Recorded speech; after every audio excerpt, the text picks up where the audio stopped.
Welcome to round 5 of the Parenting Roundabout podcast for the week of May 9th. I'm Catherine Haleko, and I'm here with Terry Morrow. Hello.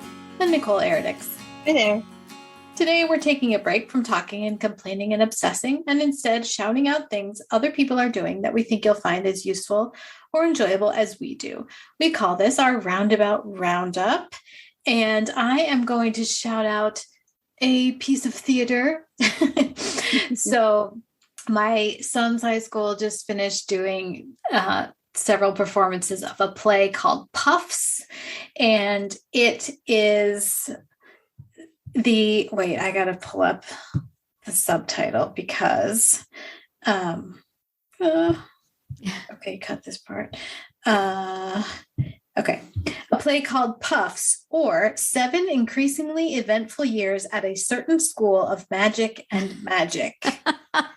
So there it is. If you can read between the lines as to the intellectual property that they are not naming, which rhymes with cherry hotter. So this is a play about the side characters from that story. So are they not naming it because it's not authorized? I'm pretty sure it's not authorized. No. They are making fun of it. Okay. And it is a really funny play, and it's perfect for high schoolers because they, it covers the ages of, 11 to 18 in these characters' lives. Uh-huh. And, but it was an off-Broadway, show performed by adults when it started out. And you can actually, on Amazon Prime, you can rent a filmed edition of the stage play. Huh. You can, like they did with Hamilton and stuff, you can watch this play, because otherwise you're going to have to wait for like a high school near you to do it. But if a high school near you does do it, I recommend it because it's super funny. Or you can go on Amazon Prime and rent it, and I'll put the link in, because it was just really, really entertaining. And the kids, of course, did a wonderful job. And they even did things like, well, you guys know this, my husband actually made magic wands for all of the actors in the play.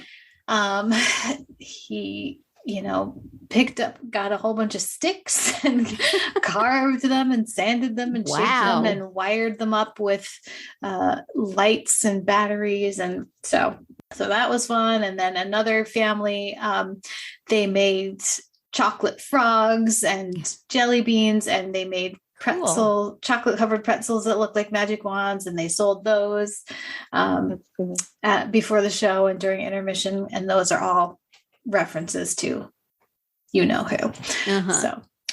So anyway, it was a lot of fun, and I recommend it, especially I mean, if you are familiar with, or if you have enjoyed the other franchise, then there's a lot of jokes in here that will land better.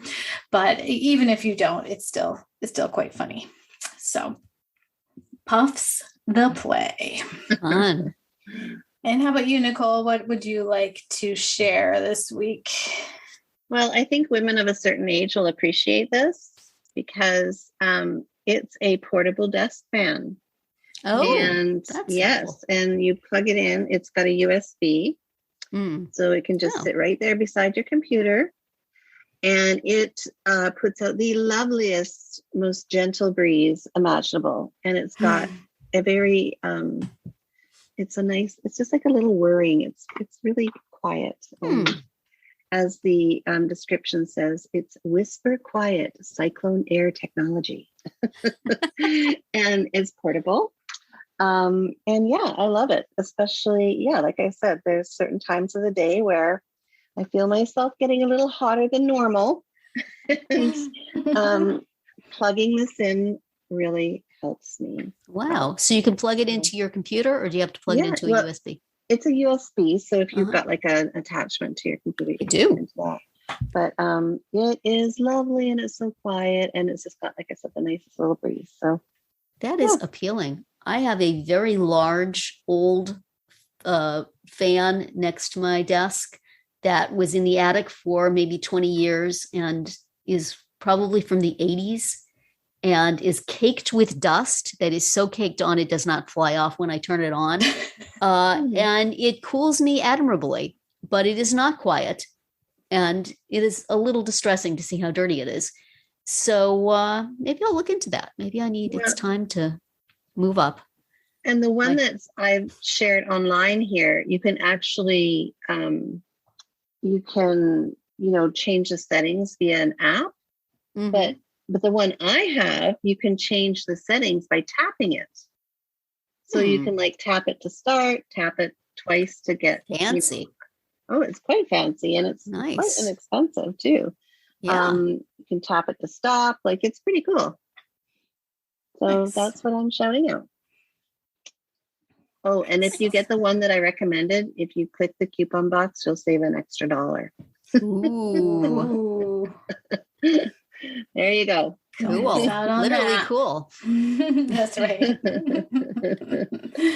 All right, Terry, what cool thing are you recommending? Well, I have stumbled upon, probably because somebody retweeted it, a Twitter account called @thedad. And it's mostly just humorous dad sayings popping into my feed throughout the day. And actually, there was one that I read to my husband, and he actually laughed, which he never does about anything I show him on social media, ever. The tweet says, "My favorite sports team keeps losing so much I don't even want to watch their games anymore. But my wife tells me I have to because it's 9-year-olds playing soccer and we have to support our daughter." So, and it just really kind of funny, extremely relatable things. I thought of you when I saw this one. Well, it was something like, Roombas should have a follow the child feature. Yes, or follow the dogs in my case. Yes. And the other day he tweeted something that says, "Anytime the kids are really getting on our nerves, my wife and I will fully make out in front of them. That used to be strictly about passion, but now it's just a tool for revenge." And my husband and I totally do that. And it really does bother the kids. How you get rid of them if they're hanging around too much. Right. Make them flee in horror. Anyway, so if you're looking for a little thread of humor to run through your Twitter feed, specifically parenting humor to run through your Twitter feed, check out The Dad. It's been very amusing, and I've enjoyed every time it pops up, which is quite a lot during the day, actually. So you go, Dad. And that is it for another week of Parenting Roundabout. If you missed any of our earlier episodes this week, look them up on Spreaker, Apple Podcasts, Amazon Music, or wherever you get your podcasts to hear what we have to say about kind gestures, matching outfits, and unpopular opinions. You can also find all our episodes at parentingroundabout.com and talk back in the comments there, on our Facebook page, or on Twitter, where you'll find us at Roundabout Chat. And please visit our Amazon shop at amazon.com/shop/mamitude, where you can find links to a lot of the things we talk about. Have a great weekend and see you back here on Monday.